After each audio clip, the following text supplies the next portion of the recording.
이제 주제가 바뀌었습니다. 처음에는 회계가 먼저 배웠고, 두 번째는 현금 관련된 내용을 배웠고, 네, 세 번째는 자금 조달입니다. 자금 조달은 회사가 돈을 만드는 방법이죠.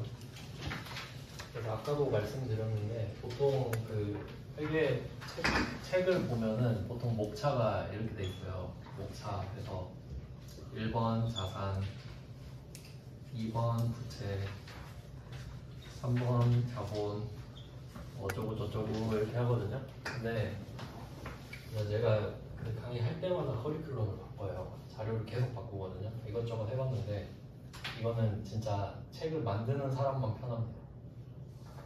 그렇겠잖아요. 그냥 자산 쭉 쓰고. 근데 공부하는 사람 입장에서는 엄청 혼란스러워요. 왜냐면 공통점이 자산 이거밖에 없거든요. 그래서 저는 주제별로 해요. 주제별로. 그러니까 언젠가는 끝에 가면 똑같아집니다. 근데 그래도 실제로 일어나는 일 위주로 공부해야 기억에 더 잘 남을 거 아니에요. 주제를 바꾼 거니까 혹시 그 다른 책 참고하시면 좀 처음에는 혼란스러울 수 있다. 미리 말씀을 드립니다. 이게 학습할 때는 훨씬 좋을 거예요. 자, 그러면 목차를 한번 보시면 자금 조달의 방법은 첫 번째, 차입한다. 돈을 빌리는 거죠, 그냥. 돈을 빌려서 원금을 빌리고 원금 주고 이자도 갚고 뭐 그런 식이에요. 근데 이자 비용이 발생하겠죠. 1번은 그러니까 되게 간단한 방법이에요. 근데 문제는 2번, 3번. 2번은 이제 회사채라고 해서 이 채자가 채무증권을 말합니다. 이따 자세히 할 건데 금융상품, 유가증권이에요. 유가증권. 2번, 3번은 유가증권입니다. 이건 좀 특이하니까 뒤에서 따로 알려드릴게요. 일단 지금은 쉬운 차입금을 먼저 해보시죠. 2페이지로 넘어갑니다.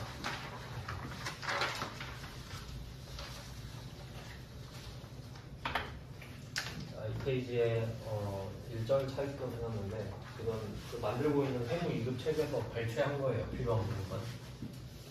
차입금은 그냥 빌린 돈이다 라고 생각하시면 됩니다. 이자를 갚아야 된다 이건데 일단 차입금은 그래서 부채예요. 부채. 자산이 늘어난 만큼 부채도 같이 늘어날 겁니다.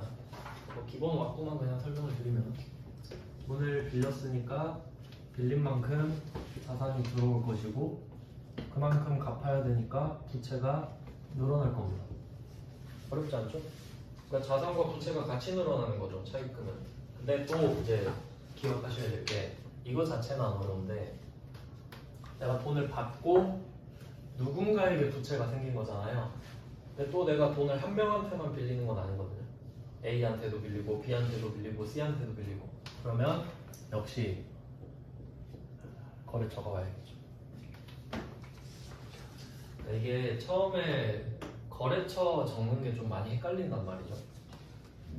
그러니까 아예 다 적거나 아예 다 안 적거나가 얼마나 좋겠어요. 근데 어떤 건 적고 어떤 건 안 적고 이게 헷갈리는데 그러니까 처음부터 그 개념을 잘 잡는 걸 외우는 게 아니고 저 외우는 거 되게 싫어해가지고 패턴을 항상 잡으려고 하거든요. 그러니까 기본적으로 이거예요. 돈을 그러니까 저는 이렇게 생각해요. 줄 돈 받을 돈. 줄 돈 받을 돈은 거래가 안 끝났다는 소리거든요. 그러니까 내가 돈을 아직 안 줬잖아요. 그럼 줄 때까지 거래가 안 끝나죠. 그러면 누구와 지금 거래 중인지 써놔야지. 난 A랑 지금 거래 중이고 A한테 돈을 줘야 거래가 끝나. 이렇게 써놓는 거예요. 그럼 아까 출장비도 마찬가지죠. 내가 어떤 직원한테 홍길동한테 출장비를 줬어.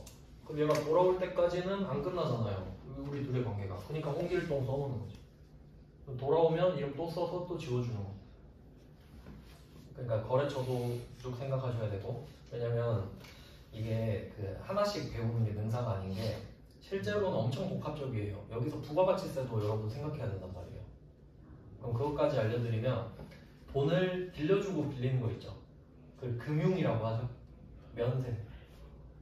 금융은 면세. 상식적으로 생각해보면 여러분이 은행에 1억을 빌리러 갔어요. 그럼 1억을 줄 거 아니에요. 근데 은행이 갑자기 이래. 그럼 부가가치세 10%까지 1000만 원 주세요. 그럼 돈 안 빌리죠. 아무도. 더러워서 안 빌리죠. 그러니까 안 붙지. 부가세가 없겠구나. 그러니까 면제도 있거든요. 부가세가. 그러니까 저는 이렇게 복합적으로 알려드리려고. 주제별로. 그러니까 부가세도 계속 말씀드릴 거예요. 그러니까 부가세 때 따로 부가세만 하는 게 아니고 저는 관련된 건 다 알려드릴 거예요. 그래야 실무에 적합한 공부가 되거든요. 그러면 일단 돈 빌릴 때는 부가가치세가 없구나 생각했죠? 그리고 돈을 빌리는 순간 거래가 시작됐으니까 거래처 써야겠다. 끝날 때 한 번 더 써서 지워줘야겠다. 이것까지 생각을 하는 겁니다. 자, 그러면 그건 기본적인 거고 이제 이름을 한번 정해보죠. 이름. 그 그림 그려놨죠. 이거 다 제가 그린 거예요. 아이패드에. 그럼 첫 번째 그림 보세요. 3-1 해가지고 자 연도를 3개 그려놨죠. X1년, X2년, X3년. 자 X1년에 제가 차입이라고 써놨습니다. 이건 돈을 빌린다는 소리예요. 차 자체가 돈을 빌렸다는 소리고 입은 들어온다는 소리죠. 빌려서 돈이 들어왔습니다. 그러면 돈을 빌리는 순간 상환일이 정해져요. 맞죠? 거래니까 내가 돈을 빌릴게요 하면 언제 갚을래요? 이거 정해놓고 시작하겠죠? 근데 그 상환일이 X2년이다. 그럼 얘는 유동부채. 내년까지 갚아야 되니까. 우리 그 기억하시죠? 보고기간 종료일로부터 1년 이내가 유동이다. 그러면 내년까지 돈이 들어오면 유동자산, 내년까지 돈이 나가면 유동부채겠죠. 방향이 정해졌으니까. 그러면 내가 21년에 돈을 빌렸는데 23년에 돈을 갚기로 했어요. 그럼 얘는 비유동부채겠죠. 그런 식으로 이름이 정해지는 거죠. 그러면 유동, 여기 지금은 차입금만 배우고 있으니까 내가 X2년도에 갚기로 했으면 얘는 이름이 단기차입금이에요. 유동부채. 근데 X3년에 갚기로 했으면 얘는 장기차입금인 겁니다. 그러니까 유동과 단기는 같은 말이고 비유동과 장기는 같은 말인 거죠. 뭐 여기까지는 안 어렵죠? 근데 단기차입금에 보면은 또 여기 포함되는 개념이 있는데 이따가 나오는데 마이너스 통장, 이 마통이라고 그러죠. 근데 마이너스 통장도 처음에 통장을 만들어주면 빵원이에요. 근데 거기서 내가 한도까지 돈을 계속 쓸 수 있는 거잖아요. 근데 또 기간 지나면 갚아야 되죠. 그러니까 이것도 차입금이지. 개념 자체로 보면. 그리고 당좌차월은 뒤에서 또 배울게요. 당좌차월 했었나? 우리 배웠나요? 당좌차월 했네. 그 하이브리드 체크카드. 그럼 이것도 다음 달에 갚아야 되잖아요. 그럼 이것도 차입금 개념인 거죠. 좀 크게 보셔야 됩니다. 단기 차입금에는 얘 둘까지 포함된 개념이라고 보셔야 돼요. 진짜 빌린 것뿐만 아니라. 자, 그러면 예시를 한번 보시죠. 밑에 예시. 이게 진짜 중요합니다. 이거 이해하시는 게 진짜 중요해요. 이 예시를 외우세요. 진짜 중요합니다. 근데 어렵진 않아요. 근데 제 식대로 해놔가지고 보는 방법이 필요해요. 자, 질문 있죠. Q. A 회사는 15개월 후에 상환하기로 하고 2000X 1년 7월 1일에 차입했다.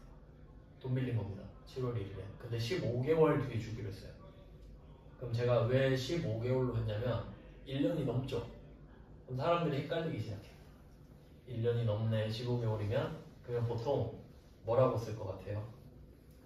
장기 차입금 써요. 1년 넘으니까. 근데 기준이 7월 1일이 아니고 12월 31일이잖아. 그림을 한번 보세요. 7월 1일에 빌리긴 했어. 그럼 가장 먼저 하셔야 될 게 빌린 날부터 상환 개월수를 더해요. 그러면 오늘이 7월 1일인데 15개월을 더합니다. 그럼 날짜가 내년 10월 1일이 됐죠? 그래서 제가 다 그려놨잖아요. 그럼 딱 정해졌죠. 언제 갚을지. 내년에 갚죠. 유동부채네. 단기차입금입니다. 아시겠죠? 이게 가장 많이 틀리는 패턴이에요. 15개월은 1년이 넘잖아요. 이것만 생각하는 거야. 근데 이게 정말 상식적인 건데 기간이라는 개념을 생각해 보면요. 처음에 기준이 있어야 돼요. 그 막 초등학생 때 우리 세대 다른가? 초등학생 때 맨날 그 체육할 때 기준 하면 야 기준 움직이면 안 되지 막 이랬단 말이에요. 맨날 쌤이 기준이 있고 그리고 기간이 있는 거죠. 그러면 보고기간 종료 1 얘가 기준 거기로부터 1년 맞죠? 근데 그걸 먼저 하는 게 아니고 내가 오늘 7월 1일에 빌렸잖아요. 거기에 15개월을 더해봐야지. 그때가 진짜로 갚는 날이니까. 맞죠? 그러니까 그렇게 해서 10월 1일을 구해요. 그리고 나서 그게 내년인지 아닌지 보는 거지. 이해되시나요? 무조건 이 방법대로 접근하셔야 돼요. 순서 적어놓으세요. 이거 대충 하면 나중에 15개월, 1년 넘네, 비유동하고 틀려요. 다 그래요, 다. 심지어 출제자도 그렇게 틀리게 된 적 있어요. 그래서 기준이 오늘이 아니고 차입일이 아니고 보고기간 종료일인 게 중요해요. 왜냐면 그날 기준으로 재무제표를 만드니까. 가장 중요한 겁니다. 그러면 얘는 그 패턴을 한번 만들어 볼까요? 극단적인 예시를 들어볼게요. 내가 2000X1년 1월 1일에 차입했어요. 1월 1일에 24개월 후에 갚기로 했어요. 딱 24개월. 그러면 2000X 2년 12월 31일에 갚는 거거든요. 맞죠? 2년이죠. 유동부채. 내년이잖아요. 내년이잖아요. 아시겠죠? 즉 24개월까지는 검토를 해보셔야 돼요. 그것만 기억하시면 되지 이제. 그러니까 1년 비유동, 유동 그게 아니고 아 이게 24개월까지는 유동일 수도 있구나. 극단적으로 보면.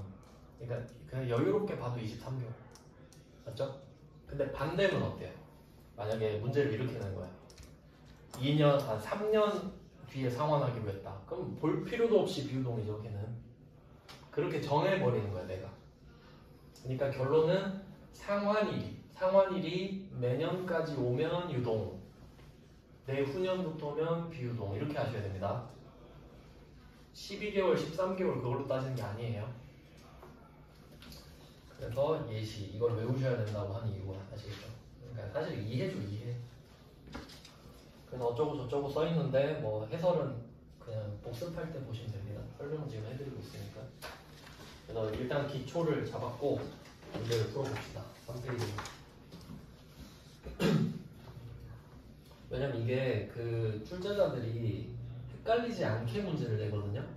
그러면 여러분은 쉬운 문제에 길들여져요. 생각을 안 하는 거에 길들여지거든요. 그러다 한 문제 딱 그 킬러 문제라 그러죠. 다 죽어요. 그러니까 거기에 길들여지면 안 돼. 그냥 나는 내 식대로 문제를 풀고 있어야 돼 항상. 그 방법을 알려드릴게요. 자, 3페이지 1번을 봅니다. 9월 9일 초록산업한테 500을 차입하고 모두 장기 차입금으로 회계 처리했대요. 뭐 그렇게 회계 처리했답니다. 근데 그 중에 200만 원은 상환기일이 올해 12월 8일이에요.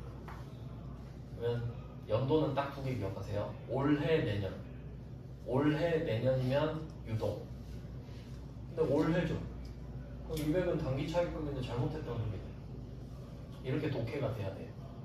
그럼 바꾸라는 소리겠네요. 그럼 장기 차입금 500을 300으로 바꾸고 단기 차입금 200을 새로 넣는 거죠. 근데 또 중요한 거는 거래처 자체가 바뀌는 건 아니죠. 그러니까 거래처는 똑같이 두 번 써야지. 장기 차입금도 초록, 단기 차입금도 초록. 기간만 다른 거니까. 그래서 이렇게 찾는 거예요. 12월 8일이니까 유동이구나. 이렇게 찾는 겁니다. 근데 저 같은 이렇게 안 내요. 상환일이 내년 12월 8일 이렇게 되지. 그럼 다 틀리거든요. 올해를 내년으로 바꿀게요. 올해 딱 끊고 위에 내년 이렇게 써보세요. 그래도 여러분 맞힐 수 있죠? 내년이어도 유동인 거 아시죠? 그러니까 이렇게 살짝 바꾸면 다 틀리니까 우리는 문제에 현혹되지 말고 그냥 우리 식대로 정석대로. 그 다음에 2번 문제 갈게요. 8월 5일 사업 취득을 위한 자금 9억 원을 우리은행에서 차입했다. 만기 6개월이네요. 한번 해볼게요. 8월 5일인데 6개월 더하면 내년이죠. 이름 단기 차입금. 이렇게 부셔야 된다고. 근데 그냥 6개월, 1년 안 되네. 그건 이제 언제 틀릴지 모르는 사람인 거야.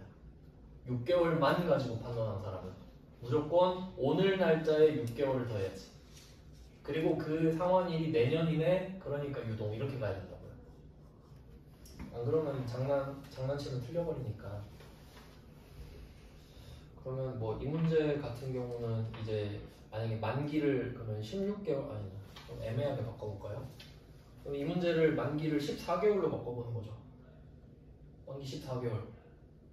그럼 어떻게 되겠어요? 8월 5일인데 14개월 더하면 내년 한 10월쯤 되겠죠? 그래도 유동이잖아요. 근데 사람들은 장기 차익금 쓰고 틀릴 거라니까. 14개월 보고. 그 말이에요. 가장 기초적인 거예요. 그러니까 출제자들은 일부러 안 틀리게끔 내주는 거지 이거 흔들면 큰일 납니다. 그럼 일단 단기 차익금으로 이름을 정하는 게 제일 중요하고 우리은행도 거래처 써놔야 되죠. 우리은행한테 9억을 갚아야 됩니다. 이게 그나마 최근 문제인데 조금 특이하게 나왔어요. 여기서 보통 이자를 우리가 후불로 주잖아요.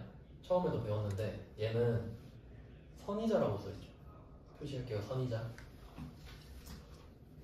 얘는 개념을 먼저 이해하셔야 돼요. 이거 보통 어디서 많이 하냐면 막 길 가다 보면 찌라시에 돈 빌려드립니다 이런 거 본 적 있으세요? 일수 막 이런 거 그런 데서 이렇게 하거든요. 그러니까 어떤 느낌이냐면 내가 A 회사인데 뭐 예를 들어서 명동의 김노인한테 내가 가서 돈을 빌리는 거야. 은행한테 내가 돈을 못 빌려 지금 신용이 안 좋아가지고 김노인한테 가가지고 저 9억 좀 빌려주세요 이렇게 말을 해요.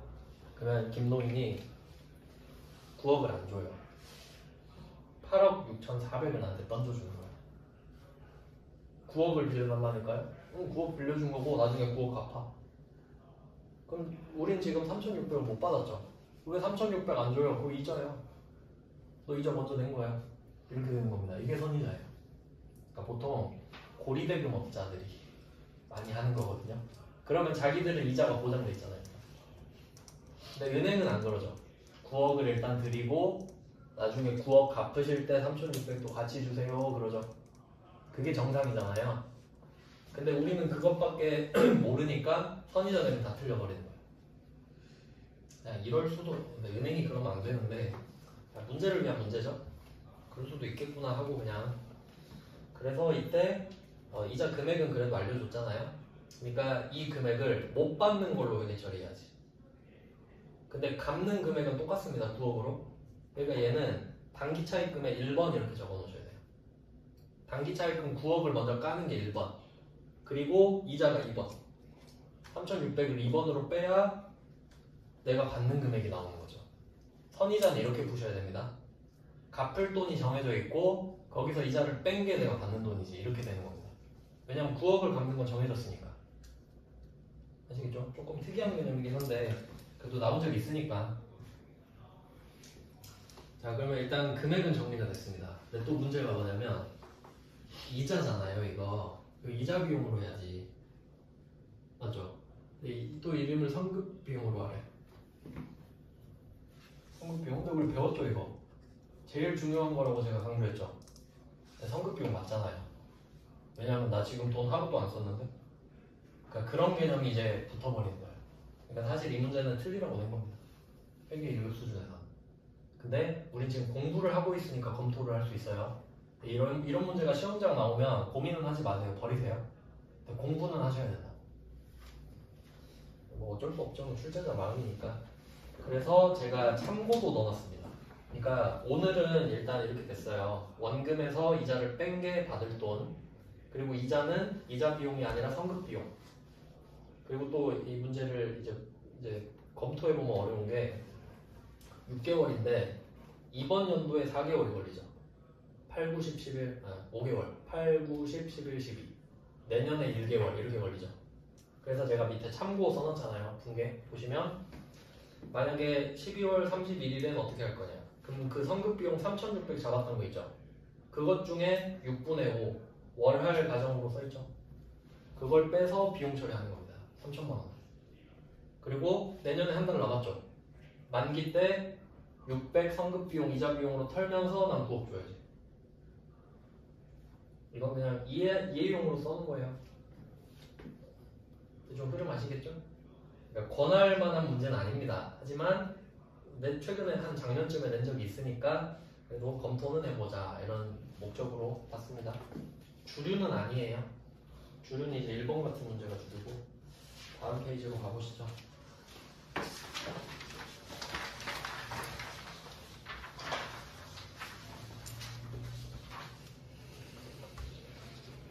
네, 그 다음에 3번입니다. 3번 문제.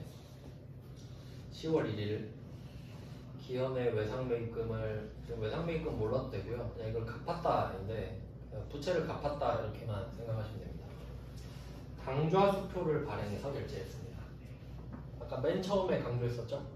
당좌수표는 우리 입장으로 체크카드 긁는 거랑 똑같으니까 당좌수표를 발행 결제하면은 당좌예금이 그만큼 빠져나간다 이렇게 알려드렸죠.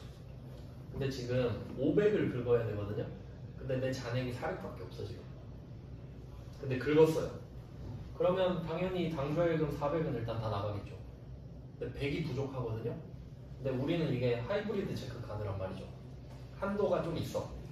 한도가 한 300 있다고 합시다. 그럼 지금 통장에 돈은 400밖에 없어. 근데 난 한도 300이 보장돼 있어. 그거 믿고 500 긁은 겁니다.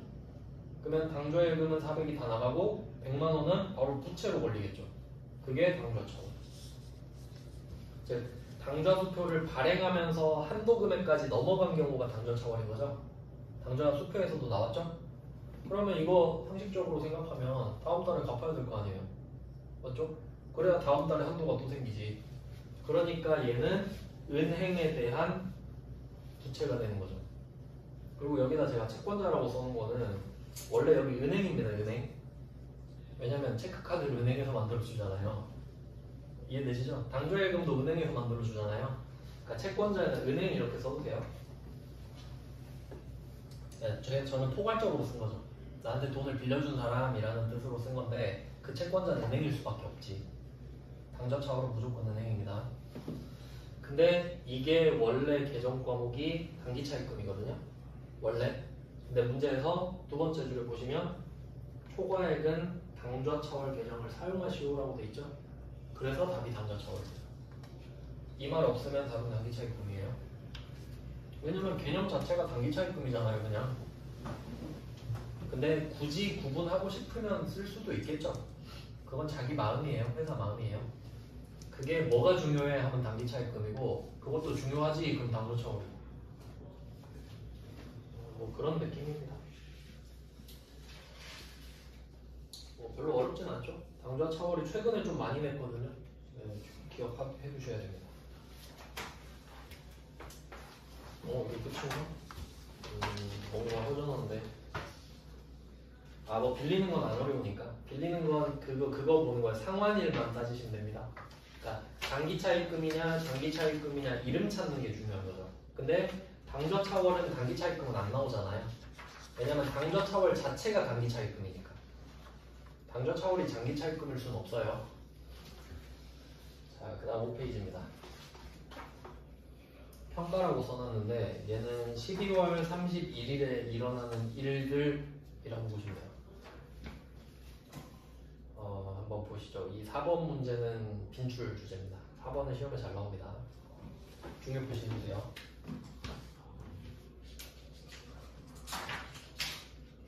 그리고 쉬운 편이라서 접근하기가 굉장히 좋아요. 잘 나오는데 쉬워. 일단 우리한테 좋죠. 그럼 문제를 한번 보시죠. 자, 4번 문제를 보니까 오늘이 12월 31일이에요. 장기차입금 1번도 있고 2번도 있어요. 상환 예정일을 한번 보죠. 장기차입금 1번은 상환일이 내후년이죠. 내후년.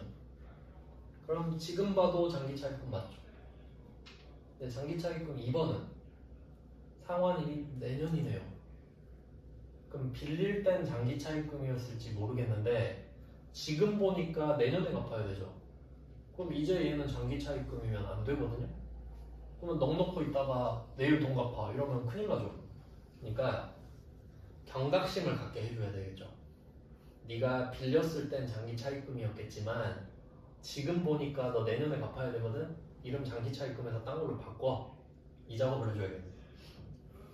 그래서 밑에 그림을 먼저 한번 보시면 그림의 3-3을 한번 보세요. X 1년도에 차입을 했고요. 2000X 3년에 상환을 해요. 그러면 빌리는 순간 얘는 이름이 장기 차입금으로 정해졌죠. 내후년이니까. 내 시간이 흘러서 X 1년이 지나고 X 2년 말이 왔어요. 결산을 쳐야 돼. 근데 X 2년 말에 보니까 얘가 내년에 상환해야 됩니다. 그럼 이제 더 이상 장기 차입금이라는 이름을 두면 안 되거든요. 장기 차입금은 안정적인 이름이란 말이죠. 근데 이제 내년에 갚아야 돼. 그래서 이름을 바꿔줍니다. 이름을 보시면 12월 X 2년 그 12월 31일 날짜를 안 써놨네. 거기 유동성 장기부채 써있죠. 그러면 장기 차입금은 유동성 장기부채를 거쳐서 상환이 됩니다. 그럴 수밖에 없겠죠. 왜냐면 한번 경종을 울려주고 너 내년에 갚아? 알고 있을게. 그리고 내년에 갚겠지. 맞죠? 그걸 유동성 대체라 그럽니다. 비유동을 유동으로 바꿔주는 거죠. 그걸 유동성 대체라 그래요. 뭐 하는 건지 아시겠죠? 그러니까 장기 차입금은 반드시 유동성 장기 부채를 거치는 거죠. 물론 예외도 있어요. 조기 상환. 조기 상환했다. 그럴 수 있죠. 내가 돈이 많아서 로또 당첨돼서 갚아버렸다. 그러면 얘는 유동성 장기 부채 전에 갚아버릴 수도 있는 거죠. 그러니까 가능성을 생각해 보는 겁니다. 개연성이죠, 개연성. 그래서 이제 답을 볼게요. 그러면 처음에 돈을 빌렸을 때 제가 써놨죠? 자산이 늘면서 부채가 늘 것이다. 근데 이 부채 이름이 장기 차입금이었겠죠. 그러면 장기 차입금은 이제 없어요. 장기 차입금은 없애도. 근데 돈을 갚은 게 아니고 이름만 바뀐 거죠. 그러니까 유동성 장기 부채가 대변을. 그러니까 화살표를 해주신대요. 왼쪽에서 오른쪽으로 이렇게 바뀐 거다라는 뜻이죠. 그러니까 그냥 부채 바꾸기잖아요. 이 택가리라고 하죠. 택가리. 이름만 바꾸는 거. 택만 바꿔주는 거예요. 그래서 이제 안전한 부채는 사라지고 위험한 부채가 생겼다라는 분배를 해주는 겁니다. 그럼 이제 우리는 비유동 부채가 줄고 유동 부채가 늘어난 상황이 되는 거죠. 근데 거래처는 똑같고 금액도 똑같겠지. 그러니까 이거 그냥 쉽죠? 답이 정해져 있으니까. 근데 이제 부작용이 있어요. 외워 이걸. 차변의 장기 차입금, 대변의 유동성 장기 부채 이런 건 맞으니까. 그래서 제가 5번 문제를 넣어놨습니다. 4번 자체는 시험에 잘 나와요. 외워서 풀어도 거의 맞아요. 근데 그냥 혹시 해서 5번도 넣습니다. 5번 한번 보시면 전기 말, 작년 말이죠. 작년 말에 유동성 장기 부채로 대체했대. 그러면 이때 전기 말에 4번 문제를 푼 거죠. 유동성 장기 부채로 대체했다 그랬으니까 그러면 4번이 전기 말이에요? 그러면 올해 이미 갚았어야 됐잖아요. 근데 왜 올해 말이 있냐? 상환 기간을 2년 연장했다. 그러니까 작년 말에는 끝나는 거였어요. 올해 유동성 장기 부채를 바꿔놨어요. 근데 내가 도저히 못 갚을 것 같아. 그러니까 은행 가서 협박한 거야. 아, 그냥 배째고 등 따라 나 돈 못 갚는다. 그냥 법원 가자 이래버린 거야. 그러니까 은행이 알았어 2년 연장해줄게. 대신 이자는 꼭 갚아라. 2년 뒤에 꼭 갚아. 이렇게 한 거야. 그러면 이제 우린 다시 안전한 부채가 생겼죠. 그럼 유동성 장기 부채가 다시 없어져야지. 그리고 다시 안전한 장기 차입금이 생기는 거죠. 화살표 아시겠죠, 느낌? 그러니까 4번은 장기 차입금에서 유동성 장기 부채로 갔다가 4번, 5번이 이어지니까 4번 대변에서 5번 차변으로 또 바뀌는 거죠. 그리고 또 화살표도 바뀌는 거고. 그럼 2년 뒤에 또 4번처럼 해야겠네.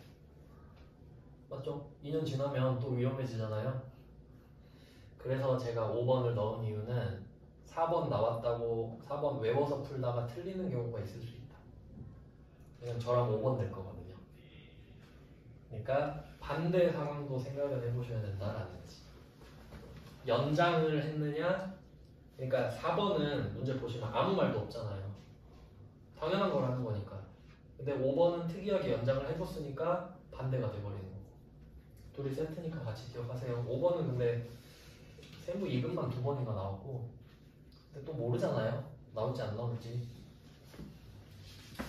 자, 이제 다음 페이지로 갑니다. 6페이지입니다. 6번 문제. 얘는 문제 첫 번째 줄에 마이너스 통장을 표시하시죠. 마이너스 통장.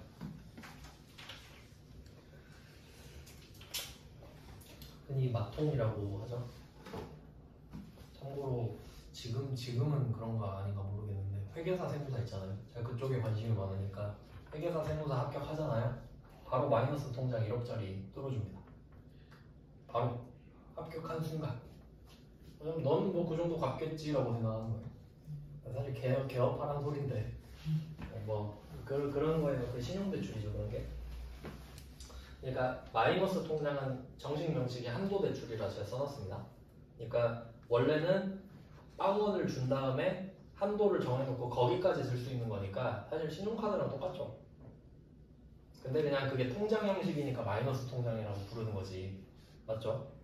그러니까 결론은 자산은 마이너스로 찍히는 거니까 반대로 생각하면 부채가 플러스 되는 거 아니에요? 똑같은 거잖아요. 그러니까 얘도 당기차익금이죠. 왜냐면 얘는 그 문제 첫 번째 줄에 1년 갱신 조건이라고 돼 있거든요. 이 말은 만약에 한도가 1억이다 그러면 1년 동안은 1억을 쓸 수 있거든요. 근데 1년 지나면 1억은 한번 갚고 다시 0으로 맞춘 다음에 또 써라 이 말이거든요. 방금 한도 없으면 무제한 아니에요. 그러니까 1년 갱신이 붙었으니까 단기. 그리고 마이너스 통장 자체가 차입금. 이렇게 정리가 돼야 돼요. 그래서 마이너스 통장 나오면 답이 그냥 단기 차입금일 수밖에 없는 거지. 그래서 뭐 보통 예금도 언급을 해줬고 마이너스 통장은 단기 차입금이니까 그 마이너스로 찍힌 금액을 다시 올려서 0으로 만든 다음에 처음에는 보통 예금을 올려야 0이 되죠. 그리고 그게 부채잖아요 결국. 뭐 이런 식으로 하라는 거예요. 그러니까 이걸 그냥 평가에 넣은 겁니다. 우리는 평소에 마이너스를 찍고 썼을지라도 12월 31일에는 보통 예금을 마이너스로 표시하면 안 되잖아요. 남들한테 보여주는데. 그러니까 정리를 하자 이거죠. 그런 느낌이고요. 이제 7페이지로 가야 공게임이 나옵니다. 지금 제가 이걸 3개로 나누는 거예요.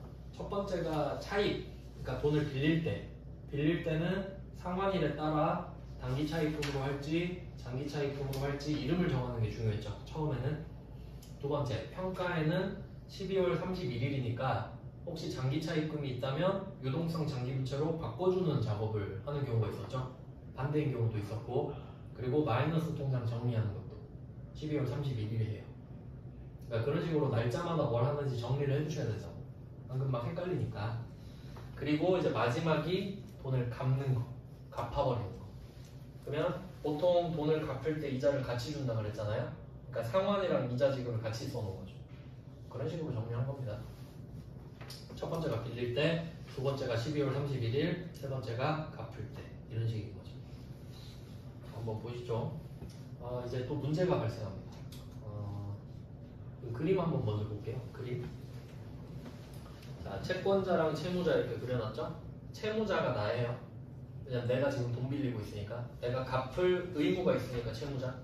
쟤는 나한테 돈 받을 권리가 있으니까 채권자. 여기까지 됐죠? 그러면 채권자가 나인 채무자한테 원금을 주죠. 원금. 그러면 나중에 나는 원금을 돌려주죠. 그럼 여기까지는 채권자 입장을 생각해 보세요. 소득이 없어요. 원금을 줬다 원금을 돌려받았기 때문에, 그러니까 1억 빌려주고 1억 받으면 이거 돈 번 겁니까? 그냥 원금이 갔다가 돌아온 것 뿐이죠. 그럼 이 갔다가 돌아왔기 때문에 이자를 받는 거 아니에요? 그러니까 원금이 순환하는 건 소득이 아니라고 제가 써놨죠. 당연히 돈 번 거 아니잖아요. 근데 그 원금을 주고 받는 이후에 이자를 받는 건 소득이 맞죠. 이자는 공돈 맞지. 그럼 소득이 생기면 세금을 내야 돼요. 원천징수 이야기가 나오는 거예요.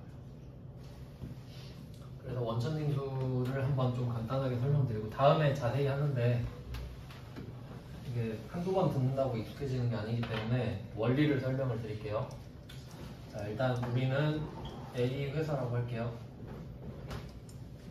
이게 뭐 그 사업자가 두 가지 형태가 있어요. 개인 사업자, 법인 사업자. 근데 우리는 일단 법인 사업자로 가정을 하니까 그냥 뭐 법인이라고 생각하면 돼요. 자, 근데 문제는 이거예요. 내가 남한테 돈을 주는 거예요. 이게 핵심이에요. 그러면 내가 누구한테 돈을 주잖아요. B한테 돈을 준다고 하면 얘는 소득이 생기죠. 내가 돈을 주니까 얘는 소득일 거 아니에요. 자, 그러면 문제는 두 개로 나눠집니다. 첫 번째, 법인일 때랑 개인일 때로 나눠지는 거예요. 왜냐면 이걸 왜 나누냐면 상식적으로 생각해 볼게요. 여러분 혹시 초, 중, 고 중에 막 세법 이런 거 배운 적 있어요? 회계를 배우는 학교는 있어도 세법은 잘 안 배울걸요? 부가가치세를 배운다, 국세기본법을 배운다 그러진 않잖아요. 그러니까 개인은 세법을 모른다고 생각해요. 기본적으로. 그러니까 여기 밑에 국세청이 있어요. 그러니까 국세청이 이걸 보고 있단 말이죠. 그럼 무슨 생각하냐면 A 회사가 B한테 돈을 줬네. 그럼 B는 지금 돈을 벌었네. 그럼 B는 나한테 세금을 내야겠다. 이 생각하겠죠. 근데 이 B가 개인이면 국세청은 불안해요. 아, 제 세법 모를 것 같은데. 일반적으로 내가 만약에 은행에서 이자를 받는데 15.4%를 떼인다라는 걸 상식으로 알고 있지는 않잖아요. 그렇잖아요. 다 모르잖아요. 그러니까 모른다고 생각을 하니까 가서 말을 해. 야, 네가 혹시 개인한테 돈 줄 거면 저 개인이 너한테 받은 돈에 대해서 세금을 네가 계산해서 빼고 줘라. 그리고 나한테 세금을 줘. 이게 원천징수죠. 개인은 못 믿는 거예요. 근데 그게 맞잖아요. 국세청 입장에서는. 왜냐면 그냥 극단적으로 말해서 얘가 개인한테 돈을 줬는데 얘가 오늘 바로 카지노 가서 다 땡겼어. 돈 없어. 근데 세금은 내야 되죠. 그럼 국세청은 돈을 못 받잖아. 그러니까 안전하게 가서 말을 해. 너 이자 줄 거지. 15.4% 떼마. 그리고 나한테 줘. 그러면 이 사람은 국세청에 15.4%를 주고 이 사람한테는 85.6%만 주는 거지. 아, 84.6%죠. 이해되세요? 그러면 어차피 회사는 100%만 주면 장땡 아니에요. 그냥 좀 귀찮을 뿐이지. 뭐 달라고 하니까 그냥 줘야죠. 이렇게. 그러면 국세청은 세금이 무조건 확보가 돼. 맞죠? 얘가 나한테 세금을 안 줘도 상관없어. 그러니까 개인한테는 돈을 줄 때 원천징수를 한다고 생각하시면 돼요. 그러니까 회사가 직원한테 월급 줄 때 어떻게 하겠어요? 원천징수 하겠지. 이유는 너 세금 모르지. 내가 내줄게 이거예요. 그러니까 기분은 나빠도 좋은 거예요. 왜냐면 우리가 세금 또 계산하라 그러면 싫잖아. 세무사 가서 또 돈 내고 세금 신고하고 좀 싫잖아요. 회사가 그걸 해주는 거예요. 그래서 이런 느낌인데, 그럼 법인은 어때요? 법인은 돈 벌려고 작정했죠. 작정하고 등기 치고 난 회사를 만들 거야 이랬잖아요. 그럼 얘네들이 세법을 모를 리 없어. 돈 벌면 세금 낼 거 생각하고 회사 만들었는데, 맞죠? 그러니까 네가 혹시 법인한테 돈 줘야 되면 원천징수 하지 마. 쟤들이 알아서 낼 거야. 이런 원리예요. 원천징수 개념 자체가. 납득되시나요? 국세청 입장에서 생각하면 편해요. 그러니까 이렇게 되는데, 그럼 법인한테는 또 원천징수를 안 해야 되는데 또 그 예외가 있어요. 이자는 무조건 해요. 또. 왜냐면 듣기만 하세요. 제가 결과는 정리해놨으니까. 그러니까 원칙은 이건데 개인한테 돈 줄 때는 원천징수를 합니다. 아시겠죠? 법인한테 줄 때는 원천징수 안 합니다. 이게 원칙이에요. 근데 이자는 무조건 해요. 법인도 해요. 그게 예외예요. 근데 또 예외 중에 예외가 은행은 또 안 해도 돼요. 뭐 그런 게 있어요. 그러니까 결론을 적어놨어. 결론. 이자만 생각했을 때 내가 법인이고 오른쪽에 있잖아요. 왼쪽에 너가 있는데 은행이면 원천징수 안 하고 아니면 원천징수 한다라고 기억하시면 돼요. 이자만 봤을 때. 이자만 봤을 때요. 은행이냐 아니냐. 그러니까 이건 그냥 뭐 그렇게 중요하진 않아요. 왜냐면 문제에서 원천징수를 해야 되면 하라 그래 그냥. 우리 보고 하게 안 하게 이런 거 안 물어봐. 알겠죠? 근데 그냥 제가 제 나름대로 정리한 거예요. 혹시 궁금해 하실까봐. 네, 7번 가보시죠. 7번. 한번 돈을 갚아봅시다. 자, 하나은행에서 차입한 단기 차입금입니다. 단기 차입금. 단기 차입금은 처음에 빌릴 때 단기 차입금이었다가 바로 단기 차입금으로 사라지겠죠. 왜냐면 빌리는 순간 단기 차입금인 걸 알고 있잖아. 이거 위험한 거 내가 알고 시작했잖아요. 그러니까 바로 갚으면 되겠죠. 근데 장기 차입금은 그게 아니잖아요. 안전해 라고 써있는데 위험할 때 한번 바꿔주는 게 필요한 거지. 그러니까 단기 차입금은 그냥 단기 차입금이에요. 그래서 없어졌습니다. 차변에. 그러면 거래가 끝났으니까 거래처도 한 번 더 써주는 거죠. 난 이제 하나은행한테 단기 차입금이 없어졌다. 이렇게 이름을 지워주는 겁니다. 근데 이건 원금이고요. 옆에다 따로 또 써주시면 좋겠죠. 8,200은 원금, 246만 원은 이자. 둘이 합쳐서 원리금이라고 그러죠. 그러면 우리는 원리금을 주지만 원금은 그냥 빌렸던 거 갚는 거고 이자는 우리 입장에선 지출이 되는 거죠. 그래서 그게 이자 비용이잖아요. 그러면 이제 생각해 보는 거죠. 상대방이 누군지 보세요. 하나은행이죠. 그림에 제가 써놨죠? 은행한테는 원천 징수 안 한다. 안 하니까 아무 말도 안 하잖아요. 그러니까 외울 필요는 없어요. 그냥 그렇다는 겁니다. 그러니까 은행은 양아치인 게 뭐냐면 나한테 이자 줄 때는 지가 원천 징수해요. 근데 내가 이자 줄 때는 원천 징수 안 해. 그러니까 은행은 무적이라 생각하면 돼 그냥. 결과적으로 그래요. 결과적으로. 그 다음 이제 8번. 8번은 오늘이 2023년 8월 23일인데 나라은행으로부터 차입한 대출금 2천. 대출 기간을 잘 보세요. 오늘 날짜 한번 표시해 보세요. 2023년 8월 23일 표시하시고 그리고 대출 기간의 마지막 날 상환일이죠. 2024년 12월 31일 표시해 보세요. 그 둘이 한번 비교해 봐요. 내년이죠. 내년. 그러면 올해 말에 유동성 장기부채로 바꿔줘야 되거든요. 맞죠? 원래 전 기말에 바꾸는 거니까. 근데 조기 상환 써있죠. 조기 상환도 표시하셔야지. 방금 말이 안 맞잖아요. 오늘 날짜랑 상환일 두 개를 비교했는데 말이 안 돼. 왜 말이 안 되지? 조기 상환이 있구나. 뭐 그런 걸 수 있지. 이렇게 돼야 되죠. 그래서 장기 차입금을 바로 갚아버리는 공개도 나올 수는 있구나 생각해 보시라고. 장기 차입금이 바로 날라갔죠. 그리고 이자 비용은 방금 문제랑 똑같습니다. 상대방이 은행이죠. 그러니까 원천 징수 안 해. 네 알아서 해라 이렇게 다 줘버리면 됩니다. 우리 입장에는 좋죠. 등계가 편하니까. 그 다음에 8페이지로 가보시죠. 이것만 보면 되네요. 8페이지. 8페이지의 9번 문제입니다. 자, 운영자금 조달을 위해서 개인으로부터 차입했대요. 개인 표시하셔야겠죠. 이걸 왜 내는지 모르겠지만 공부용으로는 좋습니다. 그럼 개인을 표시하시면 여기서 포인트는 돈을 빌렸기 때문에 이자 이야기를 할 거잖아요. 그럼 개인이 중요한 게 아니고 은행이 아닌 게 중요한 거죠. 그러니까 은행이 아니다라고 써놓을게요. 개인 위에다가. 왜냐면 지금은 이자니까. 이자가 아니면 개인이냐 법인이냐가 중요한데 이자면 은행이냐 아니냐로 바뀌어버렸죠. 그러면 어떻게 해요? 이 사람한테 돈 빌렸는데 이 사람 은행 아니죠? 원천 징수해야지 뭐. 그럼 이제 번거로워지죠. 근데 몰라도 이 문제에서는 원천 징수 이야기를 하고 있죠. 그러니까 이야기 하면 돼요. 그냥 안 해도 된다고. 그럼 문제를 한번 풀어봅시다. 차입한 부채에 대한 이자 비용 36만 2,500원을 보통예금 계좌에서 이체했다.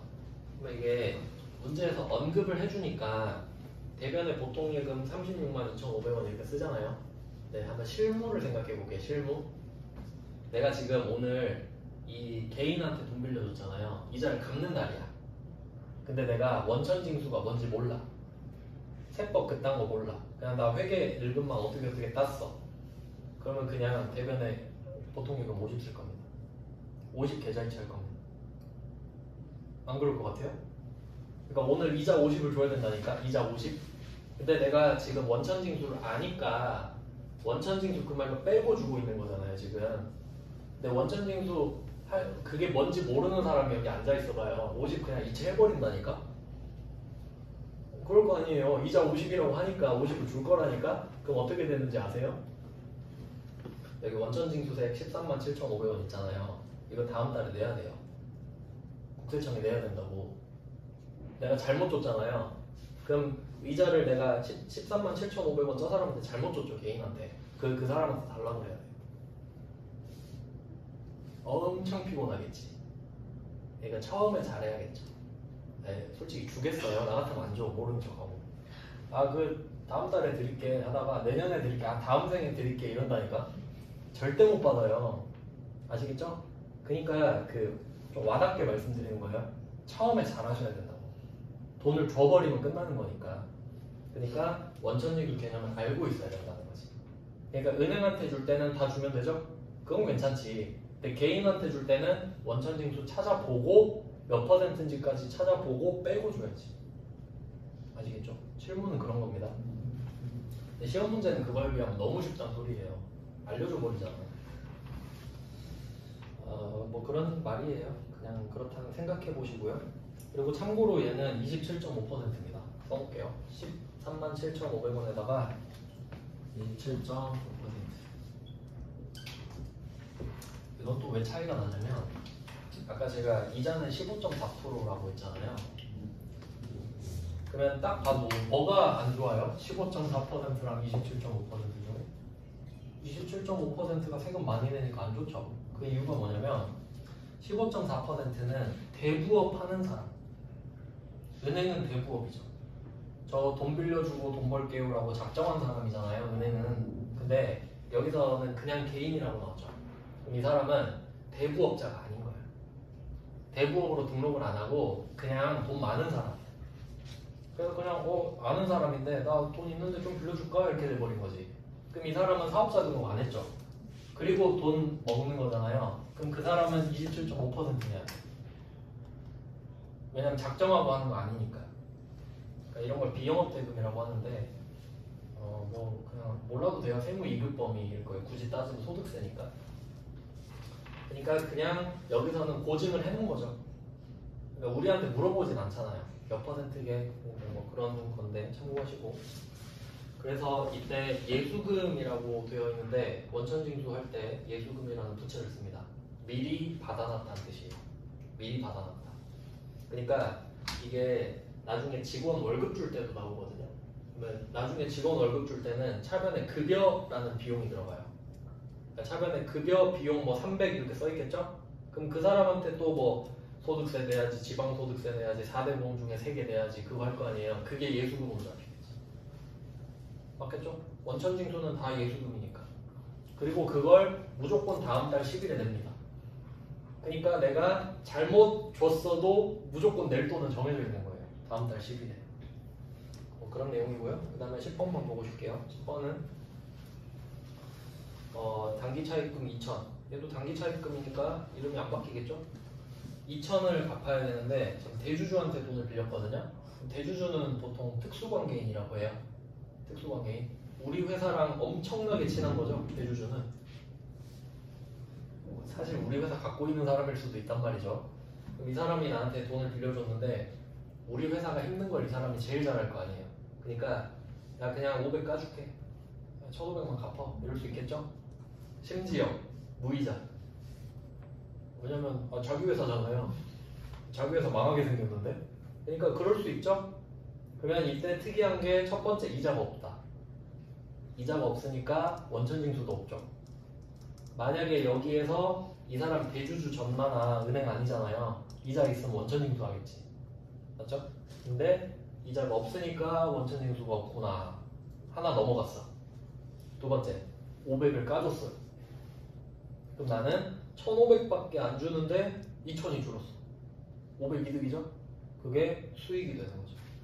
이름이 채무를 면제받았어. 제가 면제해준대. 그럼 채무 면제 이런 느낌인 겁니다. 그래서 지금 돈을 갚을 때 나올 수 있는 이슈는 이거예요.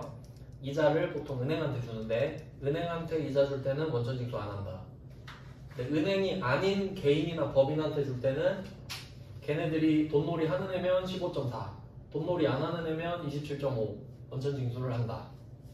그럼 당연히 이자가 없으면 원천징수는 없고 빚을 까줄 수도 있구나 정도까지 생각하면 차입금은 범위가 끝난 겁니다. 여기까지 해보고 10분 정도 쉬고 또 이어서 볼게요.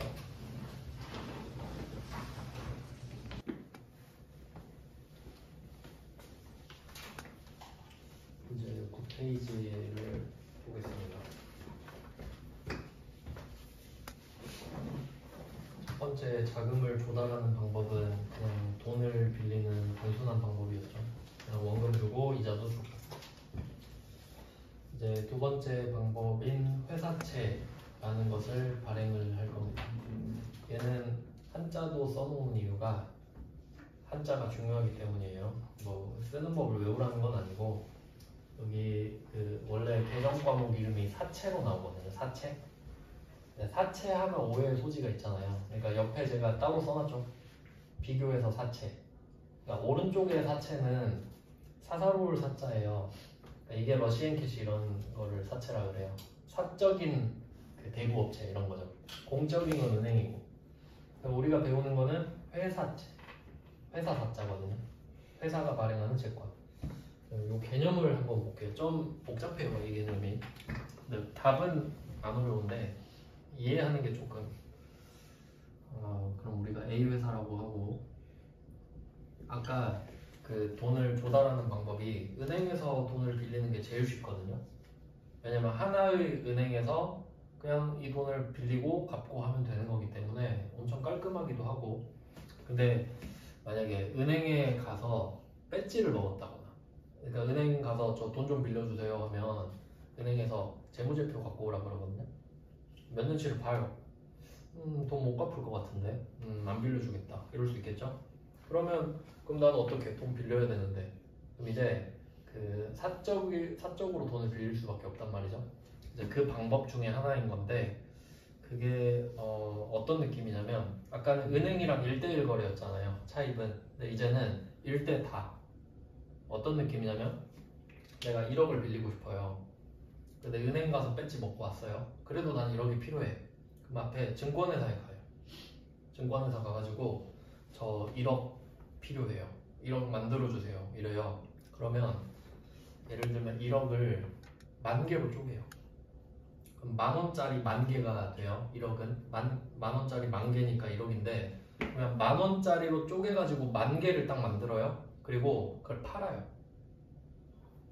여러분이 만약에 목돈이 생겨가지고 저 뭐 투자할 거 없어요? 그러면 이 A 회사 거를 추천해 주는 거야. 이 A 회사 채권 만 원짜리 있는데 뭐 1,000만 원 있으시면 한 1,000개 사보시죠? 뭐 이런 식으로 권유를 하는 거예요. 그럼 그 사람들은 수수료를 받겠죠. 누구한테? A 회사한테 받겠지. 그렇잖아요. 그러니까 좋아서 추천해 주는 게 아니고 A 회사가 팔아주면 수수료 준다 그랬으니까 팔아주는 거지. 그러지 않겠어요? 그런 느낌으로 완판을 시키는 거야. 만 원짜리 만 개를. 그럼 어쨌든 A 회사는 1억을 받겠죠? 그럼 그 증권회사가 1억을 만들어 준 거야. 맞죠? 그러니까 증권회사한테 수수료 주는 거고. 그럼 은행에서 돈 빌릴 때보다 돈이 더 많이 들겠죠. 피곤하겠지. 그리고 이 사람들이 한두 명이 아니잖아요. 그래서 사채도 부채긴 한데 거래처를 못 적어요. 한두 명이 아니잖아. 맞죠? 은행은 적을 수 있지. 은행 한 명이니까. 뭐 그런 차이가 있습니다. 그래서 이게 어떤 느낌이냐면 내가 여기는 다수예요. 불특정 다수. 이때 원래 그 개인 간에도 돈 빌릴 때 차용증서 같은 거 쓰죠. 그러니까 만약에 내가 친구한테 돈 빌려줄 건데 이 친구가 신용이 아주 좋아요. 근데 정말 급하대. 하루만 돈 빌려달래. 그럼 그런 애들은 그냥 빌려주죠. 근데 얘가 엄청 뺀질뺀질한 애가 있어요. 걔는 야 너 차용증서 써. 이런 느낌인 거예요. 차용증서는 법적 효력을 얻기 위해 만드는 증서거든요. 근데 그 차용증서는 개인 간에 보통 하잖아요. 근데 얘를 상품화 시켜버린 거야. 이제 그걸 채무증권이라고 그래요. 채무증권. 채무증권은 차용증서의 상품화가 된 상태인 걸 말해요. 상품화가 됐다는 소리는 아까 10,000원짜리 10,000개 만들었잖아요. 그럼 어떤 사람은 1개 산 사람도 있고 10개 산 사람도 있고 20개 산 사람도 있을 거 아니에요. 근데 그 사람들이 샀다고 꼭 10,000기까지 갖고 있을 필요는 없어요. 상품화가 돼 있기 때문에 중간에 내가 만약에 급전이 필요해. 그럼 뭐 절반 팔아버리고 그럴 수 있는 거죠. 상품이니까. 그러니까 차용증서는 1대1 간의 거래잖아요. 그러니까 너랑 나랑 돈 빌린 건 바꿀 수 없죠. 근데 이 채무증권을 산 사람은 그 10,000원짜리 뭐 10개 산 사람 있을 거 아니에요? 그럼 그 사람한테는 자산이 돼요. 그게 돈을 받을 수 있는 권리니까. 근데 마음에 안 들면 팔아버리면 되지. 상품이니까. 그러니까 주인이 계속 바뀌겠죠. 그러니까 거래처를 쓸 수가 없는 거예요. 한두 명도 아니고 계속 바뀔 거고 뭐 어차피 나는 돈만 주면 되고 그런 상황이죠. 근데 변함이 없는 건 나는 1억을 갚기만 하면 돼. 맞죠? 그러니까 누군지 상관없잖아. 그런 느낌이에요. 그래서 이때 지금 우리가 A잖아요. A 회사. A 회사가 발행한 채무증권이라고 해서 이름이 회사채예요. 그러면 회사만 채권을 발행할까? 국가도 채무증권 발행할 수 있죠. 그럼 이름이 뭐겠어요? 국채겠지. 국가가 발행한 채권이니까. 회사가 발행하면 회사채라고 그랬잖아요. 회사는 회사채, 국가가 발행하면 국채, 지방자치단체가 발행하면 지방채, 공공기관이 발행하면 공채 뭐 이러겠지. 근데 우리가 국가도 아니고 지방자치단체도 아니고 공공기관도 아니잖아요. 그럼 회사채밖에 안 배우겠지. 맞죠? 그래서 회사채 배우는 거예요. 나는 회사고 채무증권 발행하면 사채니까. 그래서 이름이 회사채인데 개정 과목은 사채거든요. 그래서 저는 그냥 여러분 그 기억에 남으라고 회사채라고 계속 말해요. 이름은 사채입니다 원래. 회사라는 걸 강조해 드리는 겁니다. 그래서 복잡해요 결론은. 그러면 이제 또 무슨 문제가 생기냐면 10,000원짜리 10,000개 만들었잖아요. 근데 그 전에 이자율을 정해야 되거든요. 이자율. 그리고 상식적으로 한번 생각해봐. 여러분이 뭔가 투자를 하고 싶어요. 돈을 받고 싶은 거란 말이에요. 그러면 기준이 뭐냐면 은행이자예요. 맞죠? 은행은 안 망하잖아요. 기본적으로 우리 생각에. 근데 만약에 은행에서 2.5%를 준대. 그러면 적어도 2.5%보단 더 많이 주는데 찾고 싶은 거 아니에요? 맞잖아요. 그러니까 그런 은행 이자를 무위험 이자율이라고 보통 하거든요. 무조건 받을 수 있는 이자율인 거야. 그럼 나는 그것보다 더 큰 걸 원하겠죠? 그러면 은행은 안 망하니까 이자율이 낮거든요, 보통. 근데 만약에 우리 회사 A 회사 같은 듣보잡이 채권을 발행했어. 그럼 여러분은 듣보잡 거 살 거예요? 차라리 은행 거 사지. 아니에요. 맞잖아요. 그러면 얘네들은 전략이 뭘까요? 이자율을 높여야겠지. 바보가 아닌 이상. 그럼 약간 호전적인 사람, 약간 야수의 심장을 가진 사람은 사겠죠. 막 내가 이자 7% 찍어놨어. 이거 한번 사볼까? 이럴 수 있겠죠. 안 망한다에 배팅하면. 근데 망하면 어쩔 수 없고 뭐 이런 거죠. 그래서 회사마다 신용등급이 다 다른 건 아시죠? 상식적으로 그럴 거 아니에요. 그럼 삼성전자가 사채 발행하면 은행이랑 비슷할 것 같죠? 그럴 거 아닙니까? 근데 이제 그래서 그 시중은행이라고 하죠. 1금융이라고 그러죠. 그 은행들이 좀 큰데 걔네들보다 그 밑에 2금융이라고 그러죠. 저축은행 이자가 더 높잖아요. 망할 확률이 더 높아지니까 그런 느낌이에요. 그게 신용도를 반영한 이자율이 돼요. 그러면 회사마다 그 이자율이 정해져 있거든요. 그게 시장 이자율이에요. 그래서 제가 그 9페이지 중간에 그 가느다란 박스 하나 있죠. 시장 이자율 써놨죠. 이걸 외우시라는 게 아니고 회사마다 신용도가 다르니까 이자율이 다를 거다. 그걸 그냥 알려드리려고. 만약에 우리가 신용도를 따져봤을 때 시장 이자율이 5%라고 한번 해봅시다. 당연히 은행보단 보통 높겠죠. 근데 내가 이 그 발행하는 채무증권에다가 6% 적어놓은 거야. 그럼 사람들은 저울질을 하겠죠. 얘네들이 신용도를 반영했을 때 5%인데 6%를 주면 그래도 더 많이 주는 거잖아요. 일단 은행보단 더 많이 주는 거네. 그러면 내가 주는 게 액면 이자율이에요. 그럼 얘는 당연히 그거 똑같긴 어려워요. 보통 다르게 문제 내거든요. 같을 수도 있긴 있는데 그럼 다르다고 치면 그러면 지금 같은 경우는 우리가 이자를 더 주는 거죠. 그러면 돈을 더 받을 수 있어요. 1억보다. 왜냐면 내가 이자 더 주니까 돈 좀 더 갖고 와봐 뭐 이렇게 땡길 수가 있습니다. 그러니까 차입금이랑 근본적으로 다른 거예요. 차입금은 1억 빌리면 1억 주는 거잖아요. 근데 얘네들은 이자율에 따라서 금액 자체도 달라져요. 대상 자체도 여러 명이고. 그러니까 비슷한데 엄청 다른 거죠. 비슷한 건 그냥 돈을 빌린다는 것밖에 없는 겁니다. 그래서 이제 얘를 좀 간단하게 정리를 하면 예를 들어 A가 채권을 발행했다 이런 말을 한번 써볼게요.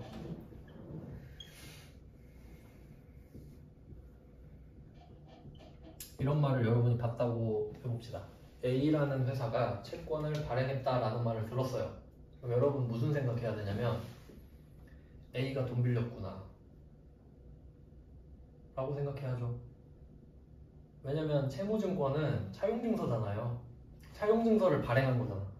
이거 갖고 있다가 3년 있다가 돈 드릴게. 이자도 드리고. 그러니까 지금 돈 좀 줘봐. 이거죠. 그러니까 A가 채권을 발행했다. 여기서 A는 회사니까 이 채권은 회사채. 회사채를 발행했다라는 걸 들은 순간 이 회사는 돈을 빌렸구나. 그럼 이제 여러분이 경제뉴스 같은 거 봤을 때 국가가 국채를 발행했습니다. 국가가 국민한테 돈 빌렸구나. 세금 올리기 미안하니까 돈을 빌리는구나. 이렇게 생각하는 거죠 그냥. 그러면 우리 후손이 갚아야겠구나. 그냥 그렇게 생각하는 거예요. 그런 거지. 그러니까 그런 좀 흐름을 봐야 되지. 그냥 회사채는 회사채 이렇게 외우고 그냥 아무 의미 없어요. 그건 공부라고 할 수 없어요. 그러니까 제가 처음에 말했죠. 자격증 있어도 왜 그러냐는 소리를 듣는 이유가 그런 거예요. 흐름을 모르니까. 그래서 최대한 이렇게 설명을 드리고 있습니다. 답은 되게 쉬운데 이렇게 갈 필요 없는데 그래서 알아야지. 그러면 이렇게 정리가 됐죠? 결론은 사채는 갚을 돈과 받는 돈이 다를 수도 있다. 이게 장기 차입금이랑 가장 큰 차이다. 그리고 이거 빌리는 과정을 말씀드리는 이유가 쉽지 않다는 거 이제 아시겠죠? 수수료도 많이 들잖아요. 그러니까 보통 3년 이상이에요, 기간이. 어차피 한 번 발행하면 돈 많이 들잖아요. 그러니까 오래 빌리는 게 좋지, 우리 입장에서. 그러니까 사채는 기본적으로 문제에서 3년, 5년 이렇게 나오거든요. 그러니까 얘는 사채라는 이름만 들어도 바로 비유동부채인 걸 알아야 돼요. 시험에 잘 나와요. 사채는 그냥 비유동부채예요. 차입금은 상환일에 따라서 단기 차입금, 장기 차입금이 나눠지잖아요. 사채는 그냥 비유동부채, 그냥 수수료 많이 내니까 라고 생각하세요. 뽕 뽑아야지. 뭐 그런 느낌이에요. 이 정도만 알면 뭐 문제 푸는데 전혀 지장 없습니다. 참고로 전산세무 2급에서는 이 회사채만 3시간 정도 해요. 한 개만 가지고. 근데 우리는 뭐 좀 쉽게 나오다 보니까 그걸 원하시진 않죠. 뭐 3시간 할 수는 있는데 그럼 세무 2급 영상 보시면 돼요. 근데 우리는 일단은 합격이 중요하잖아요. 시험법이 내에서만 제가 자세히 알려드릴게요. 10페이지로 넘어갑니다. 그럼 우리는 회사니까 회사채밖에 발행을 못하고 그래서 시험 범위는 회사채 뿐입니다. 근데 반대로 생각해보면 우리가 발행하면 회사채잖아요. 근데 국채를 살 수는 있죠, 우리가. 맞죠? 국채, 지방채 그런 거 살 수는 있어요. 그러니까 그건 구분해서 생각하셔야 돼. 발행하면 회사채지만 남이 발행한 것들을 내가 살 수는 있는 거잖아. 그건 이제 자산에서 또 배우겠죠. 생각을 항상 많이 해보셔야 돼요. 이제 1번 볼게요. 회사채 발행의 1번. 액면가액이 2천만 원인 사채를 2,100에 발행했다. 그러니까 이런 거를 좀 이제 와닿게 공부를 하면 10,000원짜리를 2,000개 만든 거야. 10,000원짜리 2,000개 만들어서 팔아달라 그랬는데 완판을 시켰다. 이런 느낌인 거죠. 그래야 와닿아요. 안 그럼 나중에 기억 하나도 안 나거든요.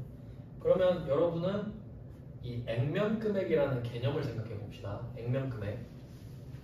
그 지폐에도 5만원, 만원 막 이렇게 써있죠.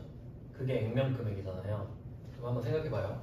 5만원이랑 만원이랑 두 개 비교했을 때 5만원을 만약에 갈아봐요. 믹서기에. 블렌더에 갈아요? 그럼 진짜 5만 원의 가치가 있어요? 절대 그렇지 않죠. 그건 옛날에 금화 같은 거나 그러지. 금화는 클수록 비싸니까 그런 게 가능한데 지폐는 어때요? 그렇진 않죠. 그러니까 5만 원짜리 만드는데 5만 원 안 들잖아요. 그럴 거 아니야. 근데 약속했죠. 5만 원 써 있으니까 이거 주면 5만 원짜리 물건 주기로 약속했죠. 그러니까 돈이 가치가 있는 거 아니에요? 맞죠? 그러니까 액면 금액은 약속이란 뜻이에요. 이해되셨죠? 그럼 이 2천만 원은 뭘 뜻하지? 내가 2천만 원을 주겠다는 약속이죠. 그러니까 액면 금액에 써놓은 거 아니에요. 써놓고 줬잖아. 이거 갖고 있으면 이 돈 드리겠다고. 그러니까 액면 금액은 줄 돈 이렇게 써놓을게요. 줄 돈. 그리고 공부하실 때 제가 그 회계 이제 저도 좀 많이 해보니까 느낀 건데 회계는 쓸데없이 말을 어렵게 써요. 근데 모든 학문이 그럴 수밖에 없는 게 뭐냐면 진입장벽을 높이려고 그러거든요.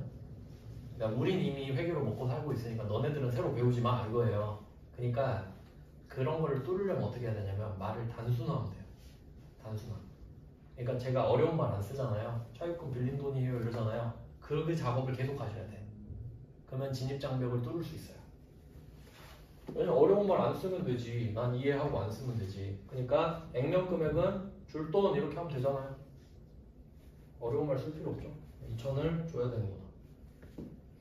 근데 얼마 받았는지 볼까요? 그럼 내가 사채를 발행했으니까 2천만 원을 주기로 약속을 하는 거죠. 사채를 발행했다는 돈을 빌렸다죠. 2천을 주기로 한 거죠. 근데 얼마를 받았나 보세요.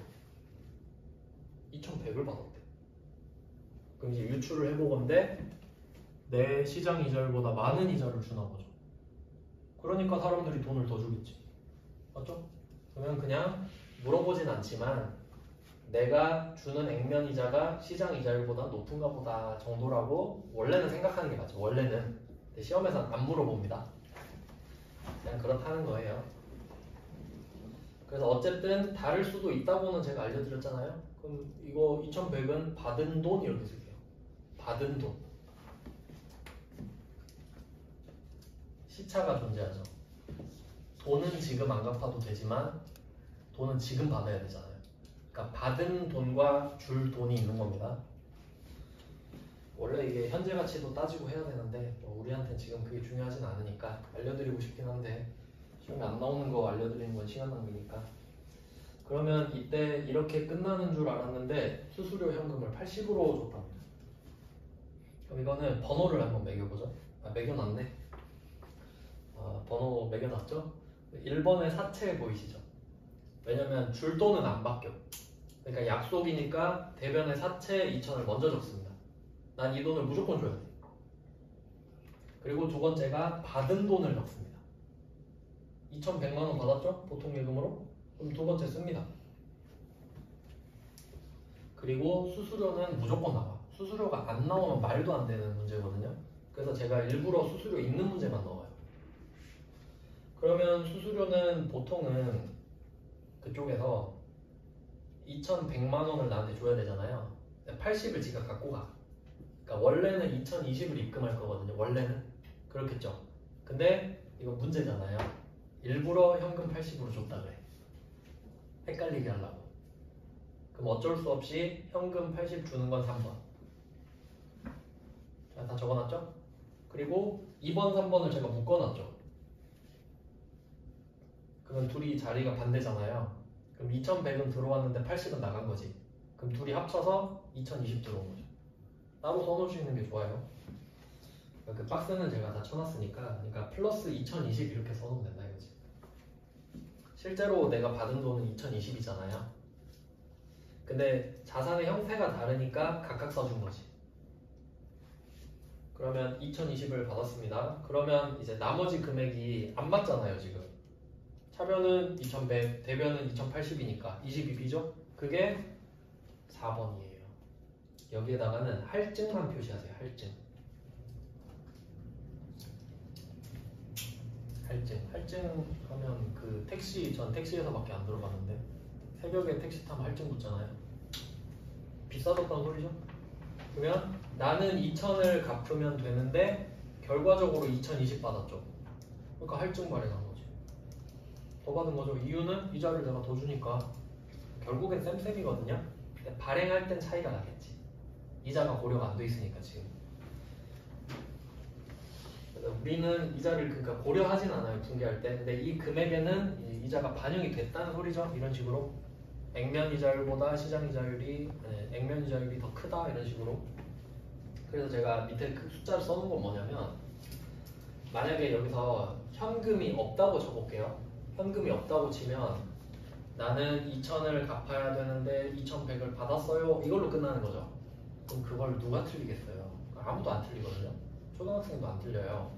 그래서 수수료를 넣은 건데 그러면 이때 이 80만 원을 제가 굵은 글씨로 해놨잖아요. 이유를 생각해보면 원래 이 수수료가 없었다면 2,100만 원 받고 2,000만 원을 주는 걸로 끝나요. 그럼 100만 원 차이가 나죠. 그러면 원래는 사채 할증 발행 차금이 100만 원이었어야 돼요. 수수료가 없었다면. 근데 수수료가 등장했잖아요. 수수료가 내 보통 예금을 까먹었죠 지금. 80을 줄이는 역할을 했잖아요. 그러니까 얘는 자리가 보통 예금의 반대편에 있으니까 자리 자체가 자산의 마이너스죠. 그러니까 얘는 마이너스라고 쓰면 안 되죠. 자리 자체가 마이너스니까. 근데 얘 때문에 사채 할증 발행 자금이 어떻게 됐어요? 원래는 100만 원이었는데 얘 때문에 80이 줄어버렸지. 얘 때문에 80을 못 받게 됐잖아요. 그 과정을 설명해 놓은 거예요. 네, 붕괴는 그렇게 안 해도 되지. 1, 2, 3, 4 하면 저절로 20이 나오죠. 그냥 논리 설명상 적어 놓은 거지. 한번 이해했으면 이제 뒤에서부터는 그냥 그런 거 할 필요 없습니다. 복습할 때 한번 생각해 보세요. 우리 시험범위 이 정도까지밖에 안 나오거든요. 그 다음 이제 2번을 한번 보시죠. 자, 2번. 만기 3년짜리 액면금액 5천만 원 나왔어요. 사채. 그럼 사채 보는 순간 대변에 액면금액 5천 씁니다. 1번. 줄 돈 5천만 원 이렇게 됐죠. 그리고 4,800에 팔았어요.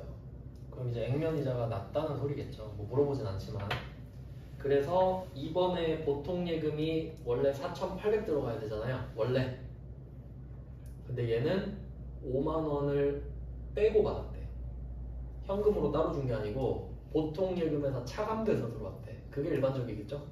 그러니까 원본은 4,800인데 여기서 5만 원을 제가 뺐잖아요. 그러면 수수료가 없었을 때는 사채 할인 발행 차금이 200이었을 거야. 맞죠? 얘는 할인 표시하면 되겠죠. 할인. 싸게 팔았잖아요. 내가 5,000을 갚아야 되는데 4,800밖에 못 받았잖아. 할인 발행한 거 맞죠? 그러니까 할증은 자리가 오른쪽이고 할인은 자리가 왼쪽이겠죠. 근데 원래 할인 발행 차금이 200이잖아요. 근데 수수료 때문에 어떻게 됐나 보세요.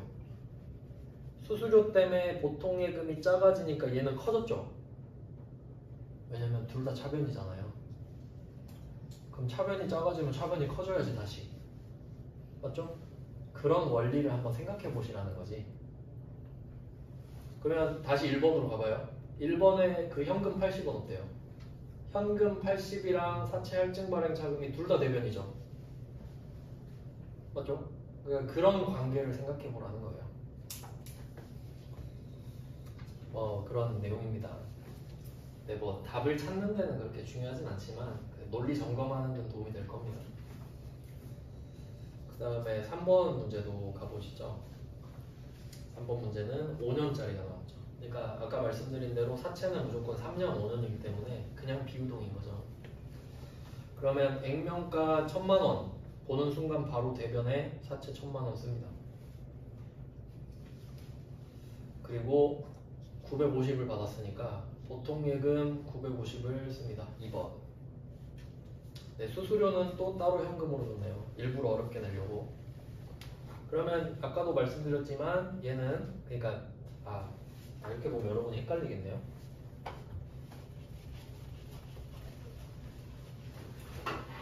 (1번이랑) (3번이) 좀 헷갈리실 것 같으니까 제가 추가로 조금 더 말씀을 드릴게요.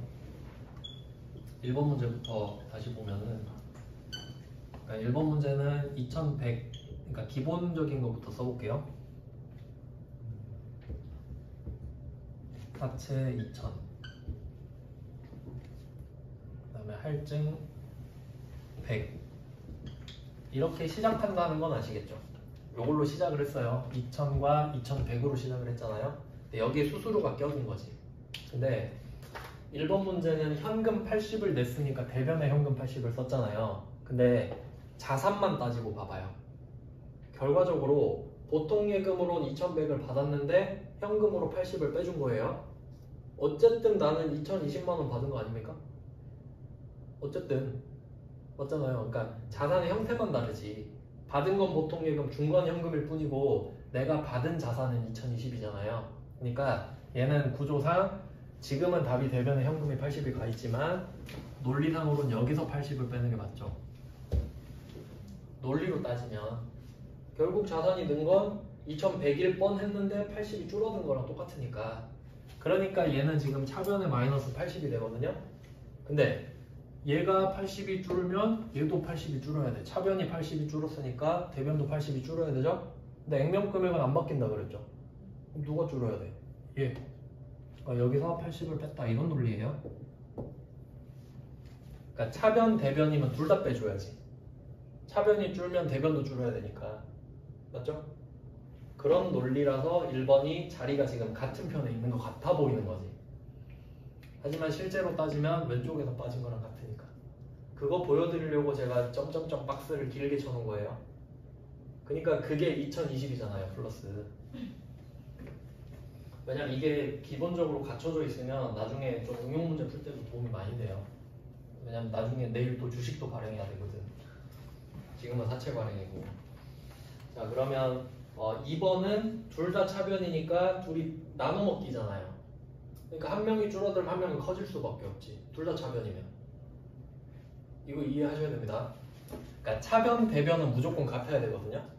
그 전제로 가요. 차변, 대변은 무조건 똑같습니다. 근데 차변이 작아졌어. 그럼 대변도 작아져야지. 맞죠?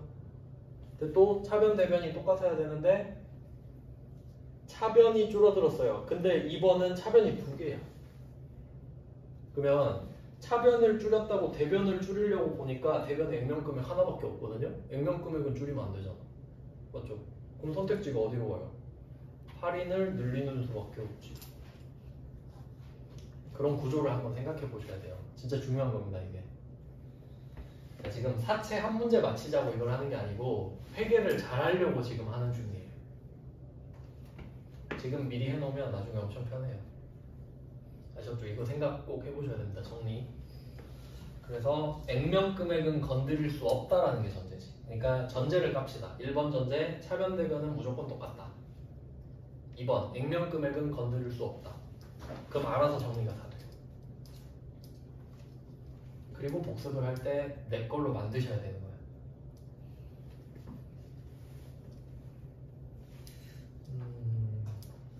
그래서 1번과 2번을 케이스별로 넣어놓은 거예요. 차변 대변을 둘 다 깎는 경우랑 차변 대변을 나눠 먹기 하는 경우랑 이렇게 넣어놓은 거고. 그럼 이제 3번도 정리를 해봐야겠죠.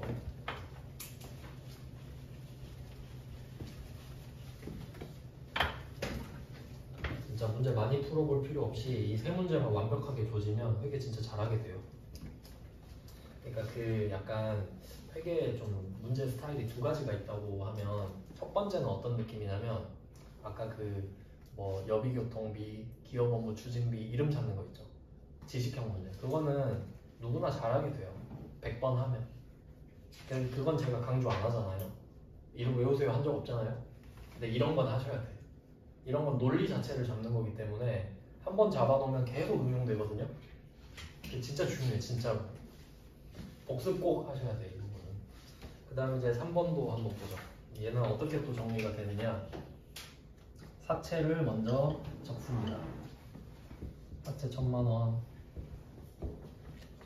보통예금 950. 그러니까 가장 근본이 되는 것만 딱 적고 시작하는 거예요. 공부 연습하실 때는. 그리고 새로 적어보시는 게 좋아요. 새로 적어보시는 게 답이 다 나와 있어 버리니까 새로 적으면 진짜 또 다르거든요. 자, 그럼 여기까지 세팅을 했어요. 그러면 할인이 50이 붙는 겁니다. 이게 기본이에요. 이렇게 시작을 해가지고 수수료를 붙여보는 거지. 그러면 3번 문제는 현금이 대변으로 나와 있지만 근본을 따져보는 거죠. 근본. 그러면 현금 10만 원 내는 거랑 보통 예금에서 10만 원 덜 받는 거랑 똑같잖아요. 근본적으로 보면. 그러니까 이쪽에 써보는 거죠. 현금을 X표 치고 보통 예금 밑에 10만 원을 빼보는 거예요. 그러면 차변 대변이 똑같다는 전제하에 액면 금액은 못 건드린다는 전제하에 얘를 어떻게 할 거냐? 그럼 얘는 지금 10만 원이 줄어버렸는데 얘는 못 건드려. 그럼 얘를 늘릴 수밖에 없겠죠? 이렇게 된다는 거죠. 아주 간단한 논리인데 이렇게 숫자를 맞추다 보면 결과적으로 논리가 성립되거든요. 어떤 느낌인지 한번 볼게요. 그러니까 수수료는 돈을 덜 받게 하는 역할만 하는 거지. 맞죠? 왜냐면 내가 수수료를 받는 게 아니고 주는 거잖아요. 그러니까 수수료는 무조건 내 자산을 줄이기만 할 거예요. 맞죠? 그러면 이제 두 가지 방향을 볼 수 있는 거지. 1번 문제가 할증으로 시작했잖아요. 그러면 할증은 좋은 거죠. 돈 많이 받았으니까. 그럼 그게 처음에 100이었잖아요. 근데 수수료 80이 들어오는 순간 내 기분도 80이 나빠졌죠. 할증이 줄어들잖아요. 그러니까 더 받은 거에서 줄어들잖아. 더 받은 게 있으니까 거기서 줄이지. 맞죠? 그러니까 100만 원 좋았다가 수수료 80 때문에 80이 줄어버렸죠. 그러니까 20만 원만 남았잖아요.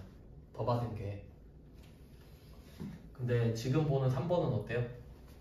원래는 할인 50이 있었죠. 그럼 할인 50은 기분이 나쁜 거죠. 50을 덜 받았으니까 이미 나쁘거든요. 근데 수수료 10이 들어와 버렸어. 그럼 기분이 더 나빠지겠죠. 그러니까 증가하지. 더 나빠지니까. 50은 이미 나쁜데 더 나빠졌잖아요. 근데 할증은 좋은 거니까 좋은 걸 줄여버리고 할인은 나쁜 건데 할인은 늘려버리는 거지. 그러니까 숫자로 먼저 맞춰놓고 나중에 논리를 맞추시면 돼요. 숫자는 정확하니까 일단. 아시겠죠? 그럼 아다리가 다 맞는다니까. 이걸 지금 제대로 정리해 놓으시면 나중에 진짜 찍어도 맞아요. 이거에서 벗어날 수가 없기 때문에 그러니까 너무 가혹하다 생각하지 마시고 진짜 중요한 거라서 그렇습니다. 그러니까 반대로 말하면 어려워봤자 이 정도라는 거예요. 어려워봤자. 이 논리 되게 중요합니다. 진짜 계속 나와요. 상식적으로 생각해봐요. 물건을 사고 팔면 낼 가격이랑 돈 받는 가격 다를 거 아니에요. 맞죠? 가격 다르죠? 그리고 반드시 수수료 있거든. 그러니까 이게 전부예요. 나중에 이름만 바꾸고 계속 나온다니까? 진짜 그래요. 하여튼 뭐 그래서 처음에 강조를 미리 한번 해놓습니다. 뭐 그런 느낌이에요. 이걸로도 충분히 어려우니까 11페이지도 하고 싶긴 한데 안 그러면 그 머리 과부하가 오기 때문에 오늘은 여기까지 해놓고 한번 그 이쪽 10페이지 복습 좀 해보시고요. 살짝 보시고 내일 11페이지부터 이어서 보겠습니다. 고생하셨습니다.